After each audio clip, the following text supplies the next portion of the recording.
اعوذ باللہ من الشیطان الرجیم بسم اللہ الرحمن الرحیم الحمد للہ رب العالمین والصلاة والسلام علی سید المرسلین وخاتم النبیین اما بعد۔ صحیح بخاری باب کتاب التفسیر، حدیث نمبر 4668، اردو ترجمہ۔ اللہ تعالیٰ کا ارشاد: وہ لوگ جو نفلی صدقہ دینے والے مسلمانوں پر طعن کرتے ہیں، یلمزون کا معنی عیب لگاتے ہیں، طعنہ مارتے ہیں۔ جہدہم جیم کے ضمہ اور جہدہم جیم کے نصب کے ساتھ دونوں قرات ہیں، یعنی محنت مزدوری کر کے مقدور کے موافق دیتے ہیں۔ مجھ سے ابو محمد بشر بن خالد نے بیان کیا، کہا ہم کو محمد بن جعفر نے خبر دی، انہیں شعبہ نے، انہیں سلیمان اعمش نے، انہیں ابو وائل نے اور ان سے ابو مسعود انصاری رضی اللہ عنہ نے بیان کیا کہ جب ہمیں خیرات کرنے کا حکم ہوا تو ہم مزدوری پر بوجھ اٹھاتے اور اس کی مزدوری صدقے میں دے دیتے۔ چنانچہ ابو عقیل اسی مزدوری سے آدھا صاع خیرات لے کر آئے اور ایک دوسرے صحابی عبد الرحمن بن عوف اس سے زیادہ لائے۔ اس پر منافقوں نے کہا کہ اللہ کو اس یعنی عقیل کے صدقے کی کوئی ضرورت نہیں تھی، اور اس دوسرے عبد الرحمن بن عوف نے تو محض دکھاوے کے لیے اتنا بہت سا صدقہ دیا ہے۔ چنانچہ یہ آیت نازل ہوئی کہ ایسے لوگ ہیں جو صدقات کے بارے میں نفل صدقہ دینے والے مسلمانوں پر طعن کرتے ہیں، اور خصوصاً ان لوگوں پر جنہیں بحرز ان کی محنت مزدوری کے کچھ نہیں ملتا، آخر آیت تک۔ حدیث نمبر 4669، اردو ترجمہ۔ ہم سے اسحاق بن ابراہیم نے بیان کیا، کہا میں نے ابو اسامہ حماد بن اسامہ سے پوچھا، آپ حضرات سے زائدہ بن قدامہ نے بیان کیا تھا کہ ان سے سلیمان نے، ان سے شقیق نے اور ان سے ابو مسعود انصاری نے بیان کیا کہ رسول کریم صلی اللہ علیہ وسلم صدقے کی ترغیب دیتے تھے تو آپ کے بعض صحابہ مزدوری کر کے لاتے اور بڑی مشکل سے ایک مد کا صدقہ کر سکتے، لیکن آج انہی میں سے بعض ایسے ہیں جن کے پاس لاکھوں درہم ہیں۔ غالباً ان کا اشارہ خود اپنی طرف تھا۔ حماد نے کہا ہاں سچ ہے۔ حدیث نمبر 4670، اردو ترجمہ۔ اللہ تعالیٰ کا ارشاد ہے: اے نبی، آپ ان کے لیے استغفار کریں یا نہ کریں، اگر آپ ان کے لیے 70 مرتبہ بھی استغفار کریں گے، جب بھی اللہ انہیں نہیں بخشے گا۔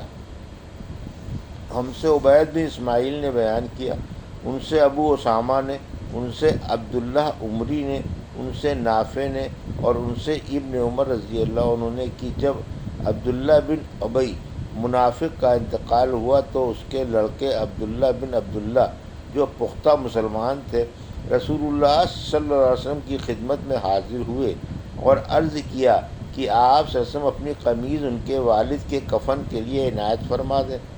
آن صلی اللہ علیہ وسلم نے قمیض عنایت فرمائی۔ پھر انہوں نے عرض کی کہ آپ صلی اللہ علیہ وسلم نماز جنازہ بھی پڑھا دیں۔ آن صلی اللہ علیہ وسلم نماز جنازہ پڑھانے کے لیے بھی آگے بڑھ گئے۔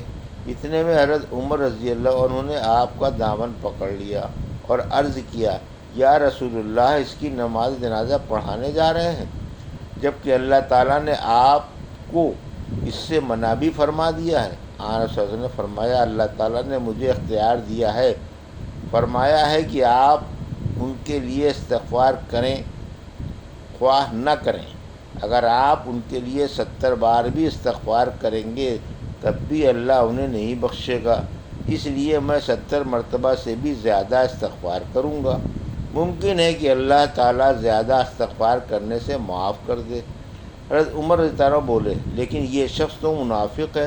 حضرت ابن عمر رضی اللہ عنہ نے بیان کیا کہ آخر آن صلی اللہ علیہ وسلم نے اس کی نماز جنازہ پڑھائی۔ اس کے بعد اللہ تعالیٰ نے یہ حکم نازل فرمایا کہ اور ان سے جو کوئی مر جائے اس پر کبھی بھی نماز نہ پڑھیے اور نہ اس کی قبر پر کھڑے ہوں۔ حدیث نمبر 4671، اردو ترجمہ ہم سے یحییٰ بن بکیر نے بیان کیا، کہا ہم سے لیث بن سعد نے بیان کیا، ان سے عقیل اور ان سے علاوہ ابو صالح عبداللہ بن صالح نے بیان کیا کہ مجھ سے لیث بن سعد نے بیان کیا، ان سے عقیل نے بیان کیا، ان سے ابن شہاب نے بیان کیا، انہیں عبید اللہ بن عبداللہ نے خبر دی، اور ان سے حضرت ابن عباس رضی اللہ عنہ نے، ان سے حضرت عمر رضی اللہ عنہ نے، جب عبداللہ بن ابی ابن سلول کی موت ہوئی تو رسول کریم صلی اللہ علیہ وسلم سے اس کی نماز جنازہ پڑھانے کے لیے کہا گیا۔ جب آپ نماز پڑھانے کے لیے کھڑے ہوئے تو میں جلدی سے خدمت نبوی میں پہنچا اور عرض کیا کہ یا رسول اللہ، آپ ابن ابی منافق کی نماز جنازہ پڑھانے لگے، حالانکہ اس نے فلاں دن اس طرح کی باتیں اسلام کے خلاف کی تھیں۔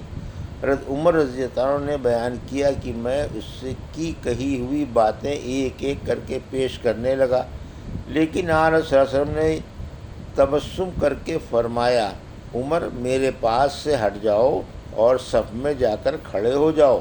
میں نے اصرار کیا تو آپ نے فرمایا کہ مجھے اختیار دیا گیا ہے، اس لیے میں نے ان کے لیے استغفار کرنے اور ان کی نماز جنازہ پڑھانے ہی کو پسند کیا۔ اگر مجھے یہ معلوم ہو جائے کہ 70 مرتبہ سے زیادہ استغفار کرنے سے اس کی مغفرت ہو جائے گی تو میں 70 مرتبہ سے زیادہ استغفار کروں گا۔ بیان کیا کہ پھر آپ صلی اللہ علیہ وسلم نے نماز پڑھائی اور واپس تشریف لائے۔ تھوڑی دیر ابھی ہوئی تھی کہ سورہ برات کی 2 آیتیں نازل ہوئیں کہ ان میں سے جو کوئی مر جائے اس پر کبھی بھی نماز نہ پڑھیے، آخر آیت وَهُمْ فَاسِقُونَ تک۔ حضرت عمر رضی اللہ عنہ نے بیان کیا کہ بعد میں مجھے آپ صلی اللہ علیہ وسلم کے سامنے اپنی اس درجہ جرات پر خود بھی حیرت ہوئی، اور اللہ اور اس کے رسول بہتر جاننے والے ہیں۔ حدیث نمبر 4672 اردو ترجمہ۔ اللہ تعالیٰ کا ارشاد ہے، اے نبی، اگر ان میں سے کوئی مر جائے تو آپ اس پر کبھی نماز جنازہ نہ پڑھیے اور نہ اس کی دعائے مغفرت کے لیے قبر پر کھڑے ہونا، بے شک انہوں نے اللہ اور رسول کے ساتھ کفر کیا ہے اور وہ فاسق مرے ہیں۔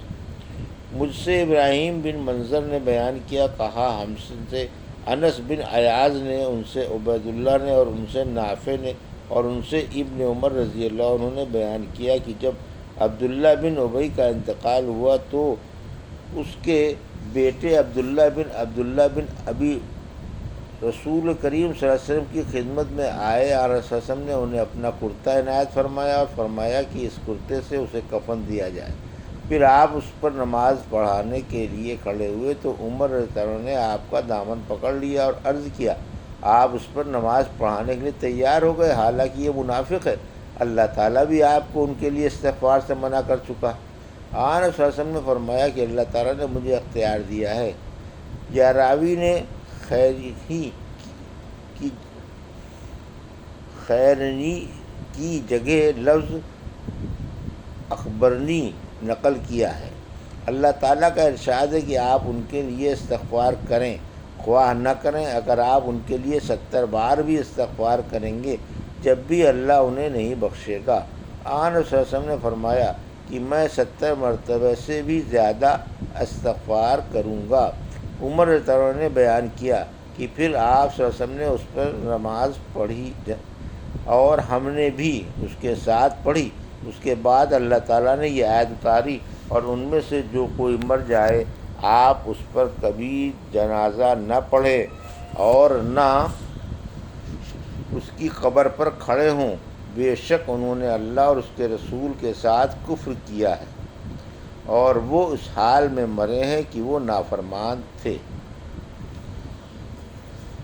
یہ تھی صحیح بخاری باب کتاب التفسیر کی حدیث نمبر 4668 سے 4672 کا اردو ترجمہ جو ابھی آپ نے سماعت فرمایا۔